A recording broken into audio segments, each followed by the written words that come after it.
News First, face to face. Good evening and welcome to Face to Face. I'm Niresh Elyathambi. With me tonight is Barath Arullsamy, Vice President of the Ceylon Workers Congress and Chairman of the Plantation Human Development Trust. Welcome, Barath. Well, hi. Thank you for having me here. So, Chairman of the Plantation Human Development Trust. Now, this is an area which is vitally important. You have a lot of issues which you have to deal with. Housing, land rights, wages, all that is in the news right now. Yes. Could you tell us a little bit? We could go one by one. Let's start with the wages issue, which is, of course, a major point, and there has been a lot of discussion and negotiation. Even the President has made his feelings known. Yes. But of course, there is the other side of the coin, which is the profitability of the plantations themselves. Yes. Tell us what's the situation with the wages. And on behalf of Ceylon Workers Congress, we have made our statement very clear. Our Honorable General Secretary, Honorable Minister Jeevan Thondaman, and our President Honorable Senthil Thondaman, both of them in their media statements, they have emphasized the fact that initially we have to understand we are the only trade union which consider about the sustainability of the industry and also about the rights and welfare of the workers. That's right. And also we always feel that these two elements should go together. And there was a first meeting we held with participation of the Labour Minister, where myself and Honorable Jeevan Thondaman Minister went for the first meeting. Then, there was a raft between us and the employers, especially the regional plantation companies and the employer federation, saying that, the decision we took 2 years back for the 1,000 rupees wages, and they went to the court and abrogated the collective agreement. So a lot of stories behind that, which you are well aware. But we went with open arms, like, first we will come back to the collective agreement. Okay. Then we will also look into the wage increment, because due to the cost of production, cost of living, and also the rising the important elements in the livelihood of the people. Yes. It has gone very far. This 1,000 rupees not enough for a day for a worker. So we told the fact that the price has escalated, the living cost has been skyrocketed. So it is the high time for a wage hike. Right. After that, the decision was made by the Labour Minister to appoint a subcommittee to discuss this matter. So there were nomination made by the employer's side, to have a few nominees, and also on our side, we nominated our senior counsels, Mr. Marimuthu, Mr. Rajadure, and Mr. Rajamani, to facilitate and negotiate with the companies. So we had 2 discussions with them, but unfortunately, they are not in a point to come for a consensus for a wage hike. That is basically the rise in the basic wage, unfortunately. I see. And they had proposed for a MOU, and you and I all are aware, MOU is not in a enforceable mode, because it's just an understanding between 2 parties. Right. So even though we had a lot of understanding earlier, when a term is violated, then there was a lot of legality behind that. So we don't want to take a chance. Then we also invited them for come to collective agreement, as in the past, before 2021. But unfortunately, the companies are not in a favor to come for a collective agreement. So that we made a collective decision through as a party, and also we had our General Secretary Jeevan Thondaman had discussions with the Labour worker elements, worker representatives representing the wages board, that we should go for a Labour wages board decision. Wages board. Yeah, wages board decision, which will come as a basic wage of 1,700 rupees plus the budgetary allowance and the EPF, ETF. So we have given our concurrences to the Labour Minister. So Labour Minister is like, I think during this month he is going to summon the Wages Board, so that the Wages Board decision will be taken in favor of the workers. Why I say in favor of workers? Not because of anything else. We don't want to put the plantation companies into trouble. But when a sustainability should concern, that the workforce, the working capital should be enhanced. So on that basis, we have made a request. What is the time frame you are looking at? I recall the President wanted a decision by the 31st of December last year. Yes. But it doesn't quite happen like that. These are processes. Now that you have put it to the Wages Board, when can you practically expect this? Actually, decision? I should really commend and thank His Excellency the President on his initiative, because his President is so emotional about our plantation sector workers, especially their livelihood. And his support is very immense for our minister and also for the organizations. And also as a pioneer trade union in this sector, we had made our representation to President, like, these are the factors which is affecting the workers, so that they should be considered a wage hike. So we have, it is not a, arbitrary decision we have come upon. We have several discussion with every stakeholders, not only with the RPCs, but also the tea traders, tea exporters, everyone. We have we have made our representation why this human capital should be looked after, because if there is no workers, now companies may claim there is a big shortfall in or a drop in workforce, because it is not our mistake. It is if you are working for a company, so it is the company's duty. If you are talented enough, they should look after you with the necessary wages, necessary facilities. Then only you can talk about sustainability. But we are requesting also for the companies to come up with a sustainable plan. And also I forgot to mention, they proposed a plan for a productivity model. That is like something similar to outgrower profit share model. We are not saying no for that.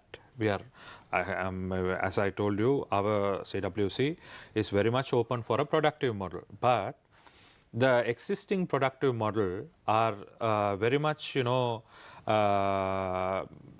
practicing part is really doubtful whether the sustainability and the worker is like treated in a fair manner, because his hard work, his hard earning, whether he is getting the guaranteed benefits out of that, because he's losing his statute reduce, he's losing his job work guarantee and working environment, so that he should be compensated with a proper plan.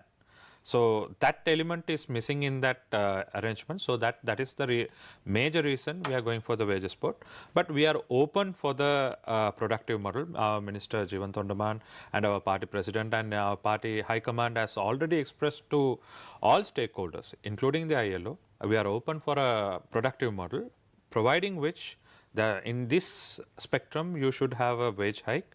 Then we can negotiate and come for a understanding for a productive model. This productive model also, to highlight the fact that in 2019, when late Minister Arumugan Tondaman was there, we initially proposed come up with a uniform model, whereas everyone will benefit, where there should be a win-win situation for the employer plus the employee.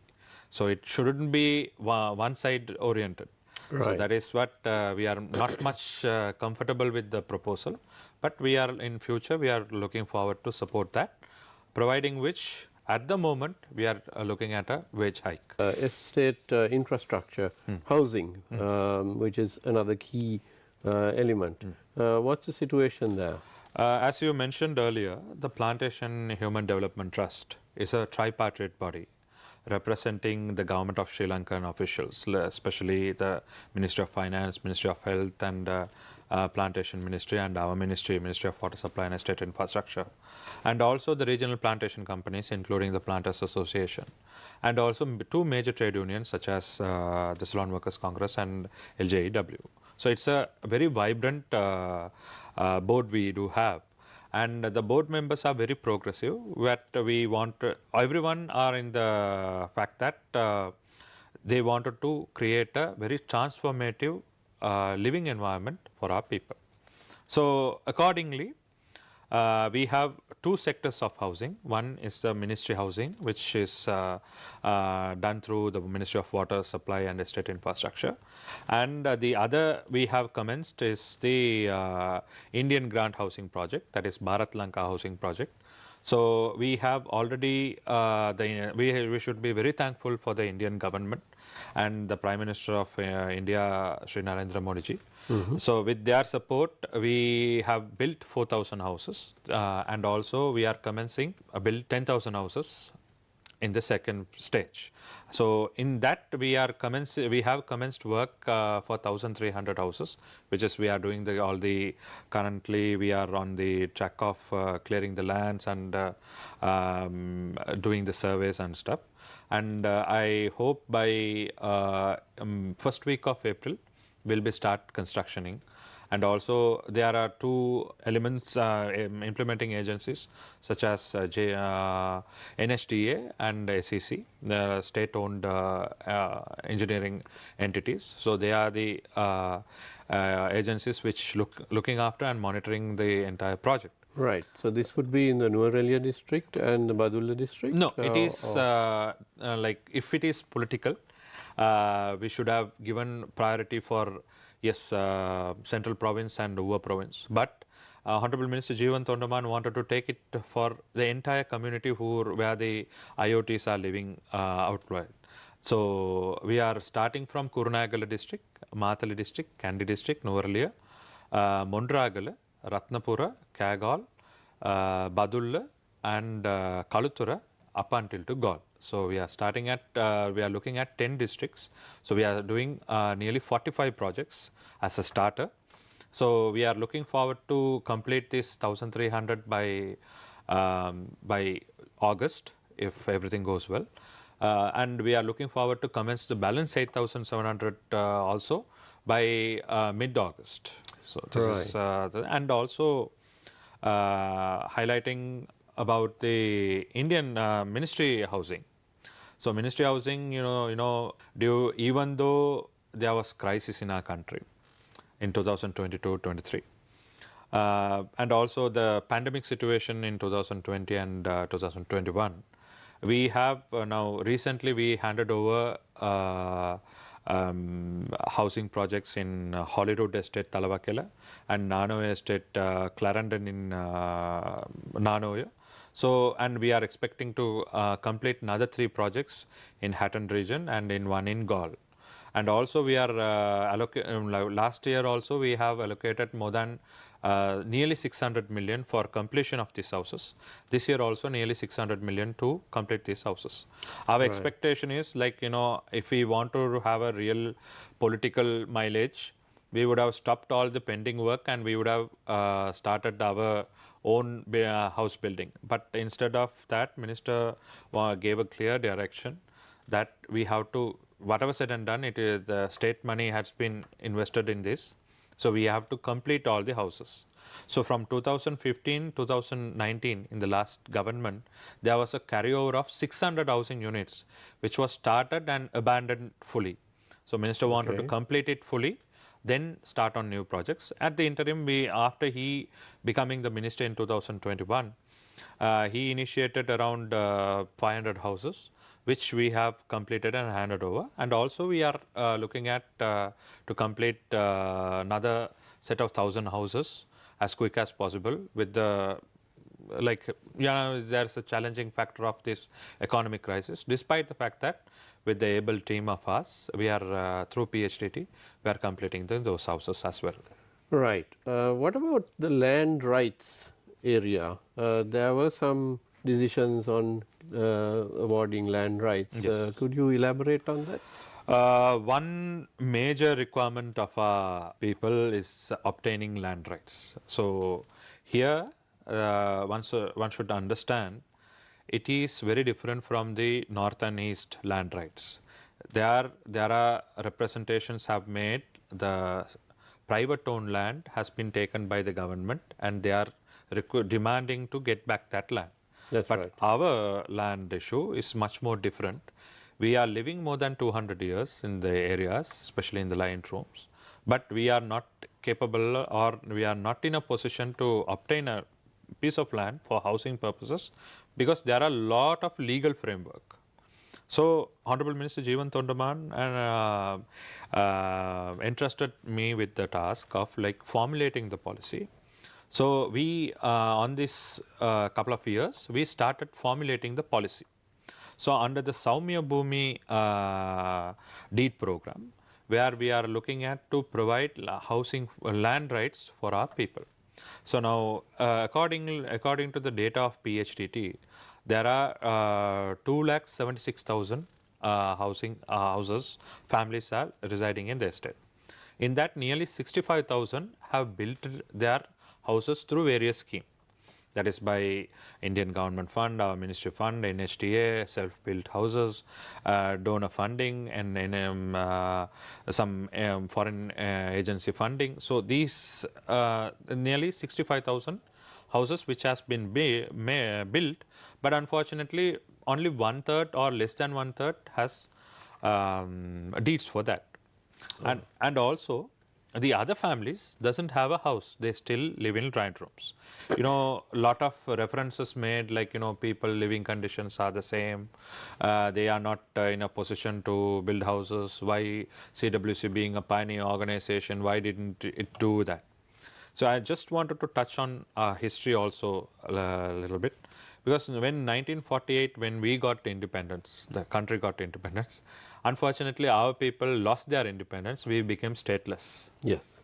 Then in 1960s, we were forcefully repatriated to India, which we came after 5-6 generation. We didn't know what to do, so we were forcefully taken back. Then again in 70s, 80s, there was communal riots, a lot of internal problems. And after 90s, we have to safeguard our people from the civil war. So our requirement then and there was, our priorities then and there to safeguard ourselves and, you know, maintain the stability and, you know, safeguard our people. So then leaders, they were very smart. They prioritized some needs and made them accessible to our people. So our real development started by the end of, like, you know, by 2005, 2006. Then only it started, the development era started. So this land rights, everything was like, you know, highlighted in that period. So what we are looking at, as I told you earlier, everyone is talking about providing land rights. Why can't they build house? Why can't they do? So now technically we are in a state land. The regional plantation companies are just lessees of the state land. Yes. Sir. So they are not in a position to release the land. It is up to the state to release the land. So for that, we have to develop a proper policy framework. So we have, through PHDT, we have identified the database, those who need houses. Then we have submitted to our ministry. Through that, and thanks to President again, like in his speech in our NAM 200, and also by the cabinet approval. There was a joint cabinet approval given by, tabled by our ministry, the Ministry of Water Supply and Estate Infrastructure, and the Land Ministry and the Plantation Ministry to provide land ownership for the people. So what we are looking at is 10 purchase of land for every family who are living in the lime rooms. If we provide these land rights for these people, this so-called line system or, like, you know, marginalization will be come to an end. This is what we are looking at. And also that is one of the core fundamental element we are looking at. So that is what Minister and the Ceylon Workers Congress and the Plantation Human Development Trust under the Ministry of Water Supply and Estate Infrastructure, including the civil organizations. And a lot of advocates are for that. They were advocating for the land rights. We have joined hand with everyone, not isolating anyone on the back. We have got together everyone to win back the rights, which we are, like, you know, as Minister, as Excellency President mentioned his landmark speech in this Urumaya program. Those who toiled for the land should be given the ownership of the land.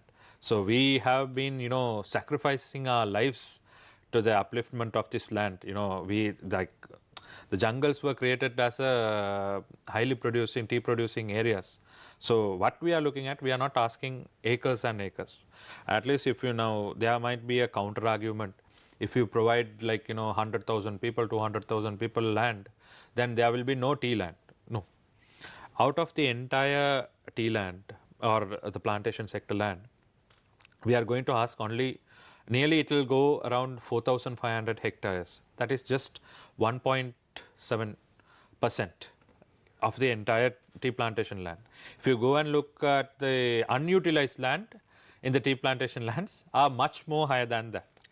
Right. So what we are looking at, as I told you initially, if we can develop and enhance and empower the human capital in the plantation sector, it'll give more productivity. But if you are bluntly speaking, if you talk about capitalism, I just wanted to mention it is a conscious capitalism where each stakeholder grow together. So then this industry will grow together. This is our intention. So for that, the President has appointed a committee headed by the Prime Minister so to look into this matter and develop a plan. So it is in the pipeline. So I hope by a minister also insisting to finish it kickstart this project in the month of May. So it will be a continuous project. And also to highlight the fact that when late Minister Armugan Tondaman was there, we gave title deeds for 50 families. And after Jeevan Tondaman minister took over the office, through New Villages Development Authority, we gave 101 deeds in Rambode area. So we are working on the process. What we want is to create a proper policy. If not, so you're confident of some progress in this definitely. area? It is almost everything is agreed.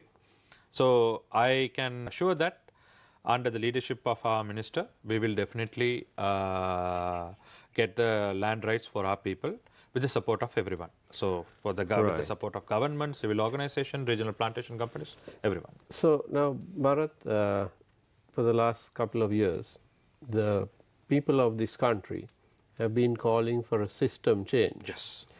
However, it appears that the plantation community has been asking for a system change in various more fundamental areas, housing, land rights, wages and so on. Now, with elections due this year and maybe next year, we are likely to see some change. Yes. Perhaps the party in power will change, the president may change, and hopefully we will also have the local government elections, yes, which would be more representative in terms of democracy. Exactly. For the people. So in this backdrop, where does the CWC stand with in relation to elections and the various politics that's going on now?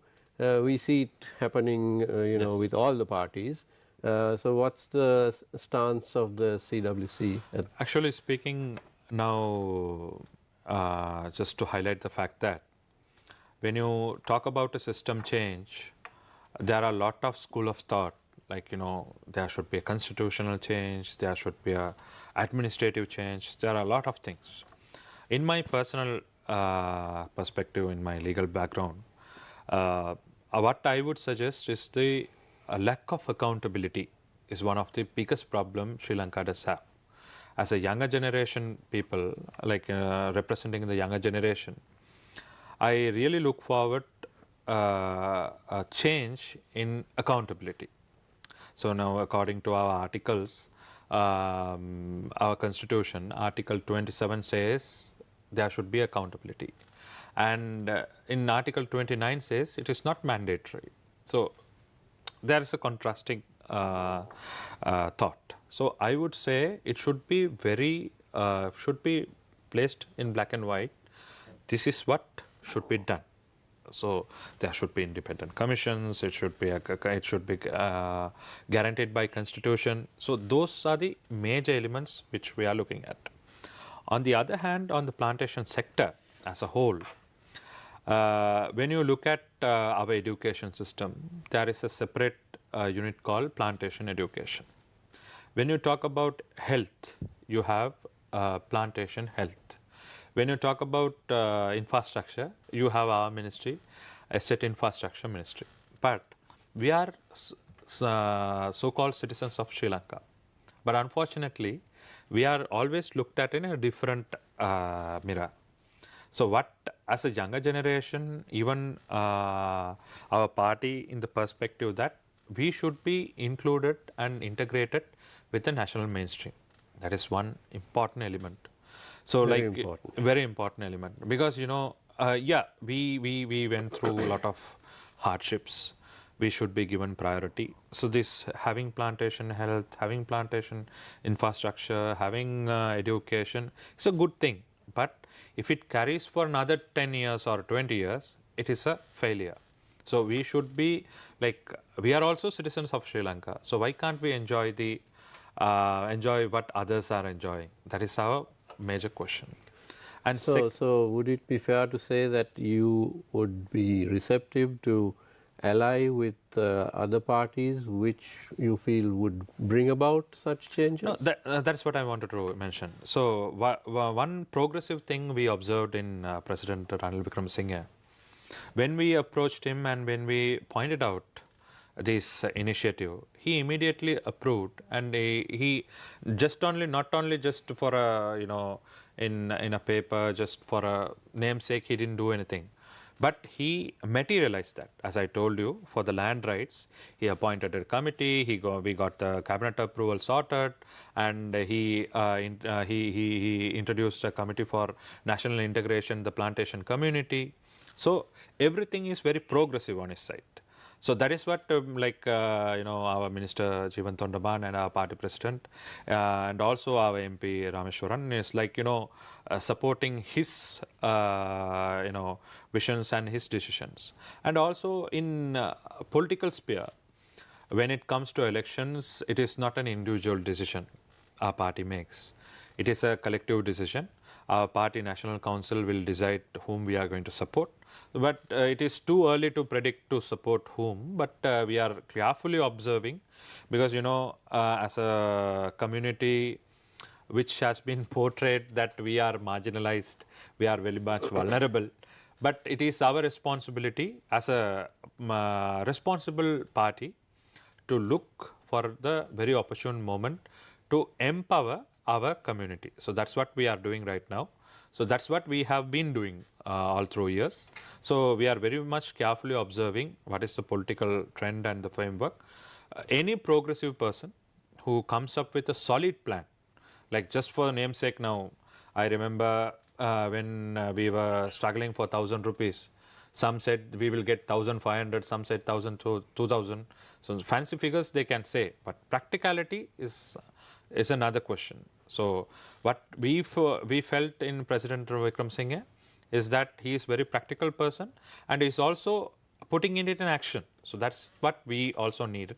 So we will take a collective decision as a party whom we will be supporting in upcoming elections. Very good. So it sounds like a very well thought out strategy, and I'm afraid we are out of time. Thank you very much to my guest, Mr. Barath Arullsamy, Vice President of the Ceylon Workers Congress and Chairman of the Plantation Human Development Trust.